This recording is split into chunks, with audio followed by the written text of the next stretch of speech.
Woman's body is discovered by family members a few blocks from her home. Jessica Renee Easterly was one such individual, and her friends and family fondly remember her as being smart, energetic, and absolutely hilarious, with a razor-sharp wit that her best friend terms Betty White level. Once you were basking in the warm glow of Jessica's dazzling smile, you felt on top of the world. Jessica had an exceptionally happy childhood growing up in Ocean Springs, Mississippi, and was extremely close to her parents, grandparents, sisters, and cousins. Though her parents had divorced and Donna was remarried to a man named Rick Schmidt, Jessica also welcomed her stepfather into her circle of warmth, and they two had a great relationship. Jessica loved family traditions and holidays. Marilyn Monroe, Santa Baby was her favorite Christmas carol, and the color purple.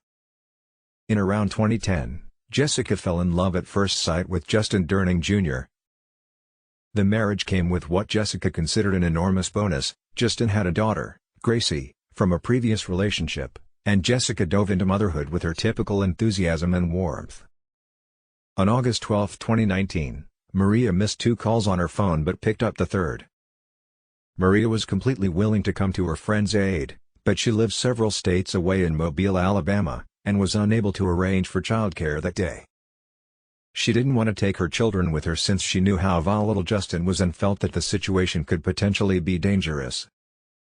Instead, she promised Jessica that she would take the following day off and drive over to get her after she dropped her kids off at school. Later that day, while Jessica was at the doctor's office with Gracie, the two texted again, with Maria saying she discussed the plan with her husband and they could finalize details for the next day. Jessica told her to hang on, "I don't know what's going to happen when I get home." This was the last contact between the two, as Maria waited in vain for confirmation of the plan from Jessica that night. On August 14, Maria received a message from Jessica's Facebook account, but it wasn't from Jessica, it was from Justin, asking if his wife was with her. Maria told him she was not, and she asked about the last time he saw Jessica. Justin said it was around noon on that day, and he mentioned that Jessica had not taken her phone, keys, or ID card. Maria immediately wanted to contact the New Orleans Police Department, but Justin was afraid of freaking out his daughter. The two argued via Messenger, and Justin lied and told her he'd already contacted NOPD and they told him to wait 24 hours. He accused Maria of suspecting that he'd hurt his wife. Regardless, Maria sent NOPD to the Durning home to do a welfare check.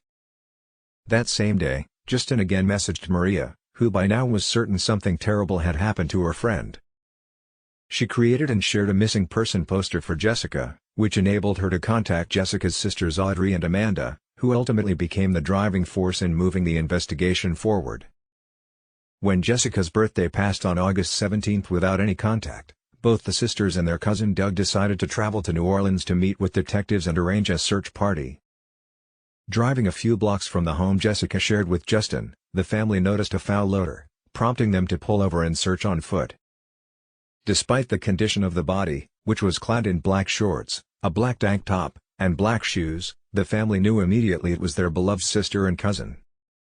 It was not until November 8 that the DNA match, taken from Jessica's mother, was announced, and the remains were confirmed as Jessica Renee Easterly. Jessica's body would sit in the morgue for over 4 months before an autopsy was conducted and the manner of death could be officially announced.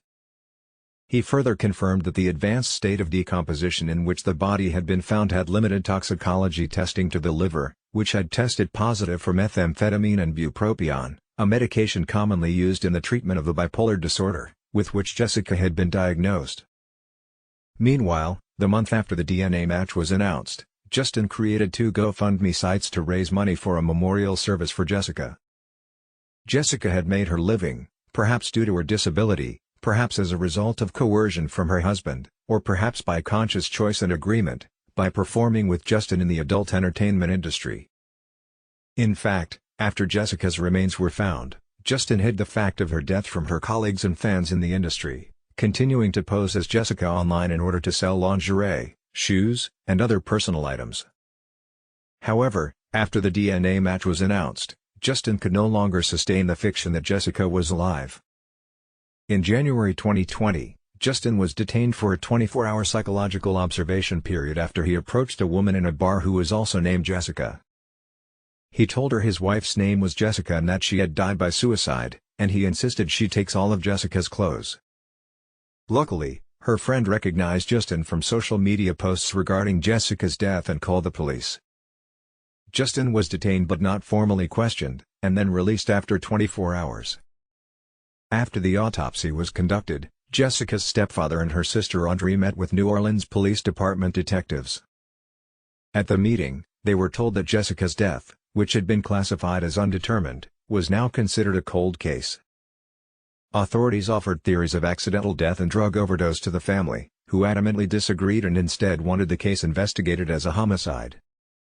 Jessica had suffered a fractured nose, broken jaw, broken rib, and a broken C4 vertebra, along with post-mortem disarticulation of the left second rib, although the latter was likely caused by police handling the body.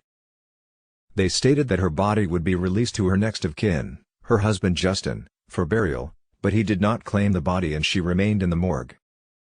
In March of that same year, a couple in Jessica's neighborhood discovered a blanket and Jessica's crumpled ID card near where her remains had been found, months after the body had been discovered. Meanwhile, because the police had not performed a DNA test on the ID card and blanket, Jessica's body remained in the morgue, with her family unable to lay her to rest. After this latest example of NOPD's utter indifference to her sister's case, Audrey reached her breaking point and filed a formal complaint with the Public Integrity Bureau against the police department for failing to properly investigate the death of Jessica Easterly Durning. 4 months passed before the family heard back from the Bureau that an investigation had been opened into the department's handling of the case.